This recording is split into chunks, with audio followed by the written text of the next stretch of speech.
You got hurt in a crash, you filed a medical payments claim like you're supposed to, and now you're hearing it might actually hurt your case. You're trying to do the right thing, but no one's told you how this all fits together or what impact it really has on your lawsuit. I'm Guy DiMartino, a personal injury lawyer here in Indiana, and I've helped countless folks untangle situations like this. In this video, I'll explain how medical payments, aka MedPay coverage, interacts with your injury claim, what helps, what hurts, and what you should watch out for so you don't get blindsided, shortchanged, or stuck with medical bills you thought were already covered because of the accident. First, what does MedPay do in Indiana? If you have MedPay or a PIP-style benefit through an out-of-state auto policy, it usually helps pay medical bills after a crash, regardless of who caused the accident. That's the big benefit. No waiting for a settlement, no waiting for a lawsuit. You can get treatment now, immediately. That alone can take a huge weight off of your shoulders, especially in the first week after a crash when bills start showing up and you're still trying to function. But here's the key point. This coverage is a safety net. It is not full value of your case. It doesn't replace a claim against the at-fault driver or someone else caused the crash. So what happens when you use it?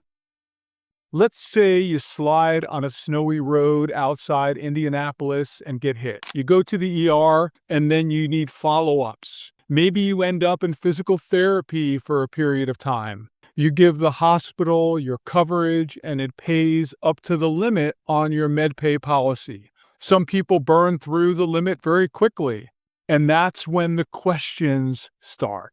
Did I settle my case? The answer is no.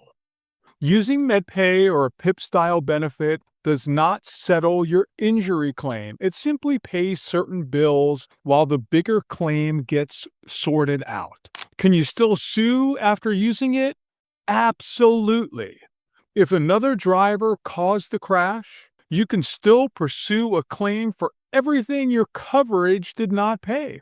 That can include medical bills beyond the coverage limit, lost wages, pain and suffering, and any other damages that are tied to the accident. Here's the rule that keeps people grounded. You can pursue what you actually lost. You can't collect twice for the same exact bill, which brings us to the part that confuses almost everyone. How does making a MedPay claim affect your settlement?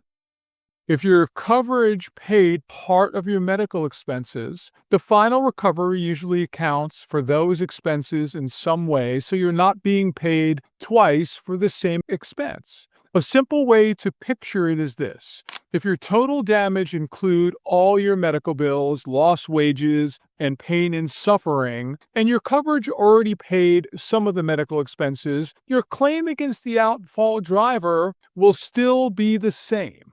They will pay you the fair value and reasonable value of necessary medical expenses. So, using your MedPay doesn't wipe out your case, but it can affect the math. Because the system is built around making you whole, not paying you for the same expenses twice. Now, the next question is, and that one that people really care about, do you have to pay MedPay back? The answer is sometimes. Many MedPay policies and some out-of-state PIP policies include subrogation language. That means if your insurer paid bills and you later recover from the at-fault driver, the insurance company may claim a right to be reimbursed what it paid. This is one of those moments where strategy matters because those payback claims are often negotiable, especially depending on the size of the settlement and the total losses. And if you don't know to look for it, you can get blindsided at the end when you thought the settlement number was what you actually receive. So the takeaway is simple. You might have to pay some of the MedPay back, but you shouldn't assume the first number is the final number, and you shouldn't handle it blindly. Now, here's a practical point that matters a lot for real people.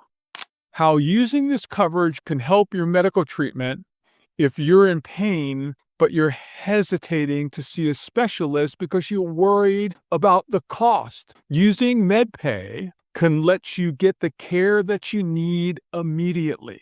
That's usually better for your health and better for your case because when treatment is delayed, the insurance company on the other side will almost always try to argue that you weren't really that hurt, because if you were, you would have gotten checked out sooner. So trying to save this coverage for later is usually the wrong move. If you need care, get care. Use the coverage you have, sort out the billing and reimbursement later with somebody guiding you through the process. What if you don't have MedPay or anything like a PIP benefit? You still have a number of options. You can use health insurance. You can pay out of pocket if you have the money. You can still pursue the at-fault driver for medical expenses tied to the crash. Just keep clean records of what you paid out of pocket. And a heads up, health insurance can also have a right of reimbursement in most situations, which is another reason it's smart to get advice early instead of trying to untangle all this in the end. One more important misconception that we need to clear up. Using this coverage is not evidence that you were at fault for the accident. It's a no-fault benefit. It pays regardless of who caused the accident. Making a claim under it does not mean that you admitted fault, and it doesn't block you from pursuing a claim against the other driver who hurt you. In fact, getting treatment early and having a clear medical timeline often makes an injury claim so much stronger. So here's the big picture. In Indiana, most people have MedPay rather than traditional PIP, but the idea is similar. It can pay medical bills quickly right after a crash without waiting for a settlement. Using it does not stop you from suing the other driver. Using it does not raise your rates. It can affect the settlement math at the end because generally you will have to pay back what they paid, or at least some of what the insurance company paid. So you have to worry or put this reimbursement into the equation when you're determining about how much money you're going to get. But if you're dealing with this right now, don't guess your way through it.